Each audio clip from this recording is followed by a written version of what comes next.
রূপগঞ্জের ঐতিহ্যবাহী জামদানি শিল্প রক্ষায় নারায়ণগঞ্জের তারাবো ইউনিয়নে জামদানি পল্লী স্থাপন করা হয়েছে।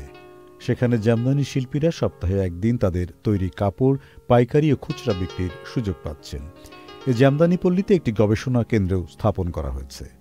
তাঁতিদের প্রশিক্ষণ, নকশা সরবরাহ ও গবেষণার জন্যই এটি করা হয়েছে।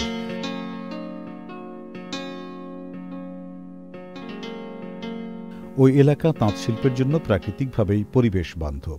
শীতলক্ষার আর্দ্র হাওয়া জামদানি বুননের জন্য উৎকৃষ্ট।